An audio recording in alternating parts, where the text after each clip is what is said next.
አንቺ ቀስ ብለሽ አትሄጂም እንዴ? ቸኩዬ ነው ባክ። ቤት ይፈረሰ። በሳቅ ነው የፈረሰው? ምን አይነት ቀልድ ነግራችሁ ነው? የኔና የባሌ ቤት ፈረሰ ነው ያልኩ። ትዳራችሁ ፈርሶ ነው እንዴ? ምን በላይፍ ወይ ፊቱ ስታጠብ አስተልቶሽ ነው? ሂድ ወደዛ። እንዴ ያምሻል እንዴ? ሰፈራችን እኮ መሬት ተንቀጥቅጦ ነው የፈረሰው። እናንተ ጋር አልተንቀጠቀጠም? እኛ ጋር ሙቀት ነበር፣ አልፈረደውም፣ አልተንቀጠቀጠም። እና ሰዓት ስንት ነው?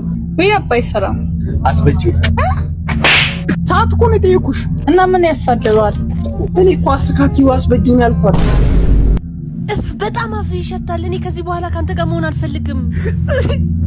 አንተ ምን ሆነ ነው የምታለቅሰው? ገርፍሬንዴ አፍ ይገባል ብላ ትታኝ ሄደች። አንተ በራስህ አትተማመንም እንዴ? እንደዛ አድርጋሽ ተለየዋ። እንደዚህ ቀላል እኮ ነው። አንተ አውቀበት እዚህ ሰፈር ሰፊ ታውቃለህ? እኔ ምን አውቄ ሰፊውን ጠባብ ማቀው። ስለምንድን ነው የምታወራው? ማንም እንኳን ሴቶኛ ያቅም እኮ ነው የምልሽ። ማለት በርጅንኝ ስለ ልብስ ሰፊ ነው እኮ የጠየኩት። እብድ እንዴ ጠይቆ መሳደብ። ጭራሽ ሳምንት ቆይተህ ትመጣለህ? ደፍረኛለህ። ሳምንት ሳንተያይ የት አግኝቼ ነው የምደፍርሽ? ምን ደግሞ እሺ ብለሽስ ምን? እኔ እኮ አንድ ፍሬ ልጅ ነኝ። እናቴ አትሆንም እንዴ? ከዚህ በላይ እንዴት ትደፍረኛለህ? ማዘር እኔ አሁንም አልለካውሽም። አትዋሽ። ተባረሃል። ማዘር ስላልኩ ነው። እናት እስቲ 50 ብር አበድሪ አለኝ ብለህ ነው? አሁን እኮ ሁሉም የራሱን ቀዳዳ ሊደፍን ነው የሚሮጥ። ሴቶቹ እሺ፣ ወንዱ ደግሞ ሙሉውን ብሎ ነው የራሱን ቀዳዳ ለመድፈን የሚሮጠው። እንደዚህ አይነት ነገር ሲኖር ጠቁሞ አልተባለም እንዴ?